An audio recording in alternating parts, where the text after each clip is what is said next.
ثم پھر عفونا معاف کر دیا ہم نے، عین فا واو، عفا یعفو لفظی معنی ہوتا ہے مٹانا، معاف کرنا، بدلہ لینے سے دستبردار ہو جانا، بدلہ نہ لینا.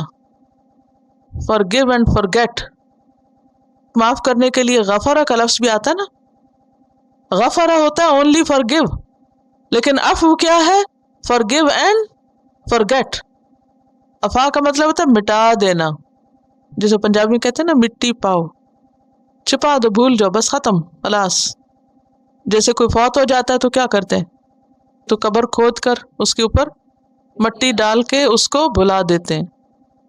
اور ویسے بات یہی ہے کہ اگر انسان اپنے صرف جسم کا خیال رکھتا ہے نا اور اپنی روح اور اپنے ذہن کو ترقی نہیں دیتا تو پھر اس کا انجام بھی ایسے ہی ہوتا ہے، وہ مرنے کے بعد بھلا دیا جاتا ہے. جیسے کسی نے کوئی گائے ذبح کی، اس کا گوشت کھایا تو ختم، آپ کو تو یہ بھی نہیں پتا ہوتا آپ کس گائے کا گوشت کھا رہے ہیں، کس نسل کی ہے، کہاں کی ہے، کیا ہے. آپ کو اس سے کوئی مطلب نہیں ہوتا، آپ کو مطلب ہوتا ہے کھانے سے. آپ نام بھی نہیں اس کو پوچھتے، نسل نہیں پوچھتے. کبھی گوشت خریدتے ہوئے آپ نے پوچھا یہ کون سی نسل کی گائے کا گوشت ہے یہاں؟ نہیں. اس کا رنگ کیا تھا، کالی تھی، گوری تھی، سائز کیا تھا، دودھ دیتی تھی یا نہیں دیتی تھی، کبھی نہیں کسی نے پوچھا. یہ کیا ہے؟ بیف ہے، بس ٹھیک ہے، خرید لیا. بالکل اسی طرح جو لوگ صرف اپنے جسم کے تقاضے پورے کرتے ہیں وہ مرنے کے بعد اسی طرح بھلا دیے جاتے ہیں. ہم جو انسان ہیں نا، یعنی میں جو ہوں، میری زندگی کے 4 حصے، میں 4 چیزوں کا مجموعہ ہوں: جسم، روح، دل، دماغ. بولتے ہیں نا جسم، روح، دل، دماغ. کامیاب انسان وہ ہوتا ہے جو ان 4 چیزوں میں بیلنس رکھتا ہے اور کسی ایک کو بھی اگنور نہیں کرتا. ہمارے جسم کے کچھ تقاضے ہیں، مثلا کہ ہم کھائیں، پئیں، سوئیں تاکہ ہمارا جسم صحت مند رہے. کچھ کھانا پڑتا ہے، کچھ چیزوں سے بچنا پڑتا ہے، اس سے کیا فائدہ ہوتا ہے؟ صحت مند رہتے ہیں.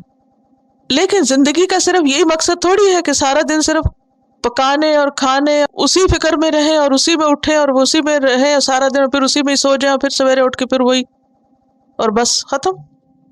نہیں، اگر ایسے کیا نا تو گائے والا انجام ہوگا. دوسرا حصہ ہے ہمارا روح، جسم اور روح. روح جو ہے یہ اللہ تعالیٰ کی نشانیوں میں سے ایک نشانی ہے. روح کے بغیر جسم بیکار ہے، میت ہے، مردار ہے. جب روح نکل جاتی تو پیارے سے پیارا عزیز رشتہ دار پڑا ہوتا ہے تو کیا کہتے ہیں؟ میت. نام بھی نہیں لیتے، کیا بولتے؟ میت اٹھا لی. مثلا اگر کوئی فوت ہو گیا تو یہ تھوڑی کہیں گے اس کا نام لے کے اس کو اٹھا لیا، کہتے ہیں میت، میت دفنا دی، میت یہ میت. کیوں میت میت ہو جاتا ہے؟ اچھا بھلا انسان میت کہلانے لگتا ہے کیونکہ روح نکل گئی. تو روح بہت اہم چیز ہے، لیکن روح کی نرشمنٹ جب تک نہ ہو اس وقت تک انسان اپنا مقصد پورا نہیں کر سکتا. اور روح کی غذا جو ہے وہ زمین سے نہیں، روح آسمان سے آتی ہے اور غذا بھی اس کی آسمان سے آتی ہے. اور وہ کیا ہے؟ وحی الہی، دین کا علم، قرآن.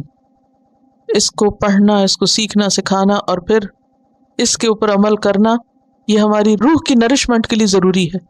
اور اس میں عبادات بھی آ جاتی ہیں. مثلا نماز پڑھ کر کس کو خوشی ہوتی ہے؟ جسم کو.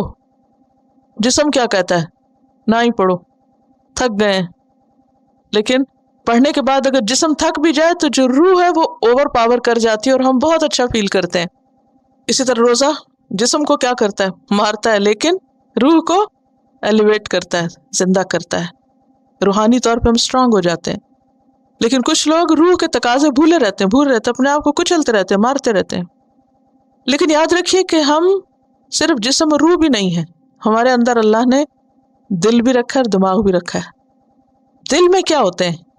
جذبات، خوشی، غم، محبت.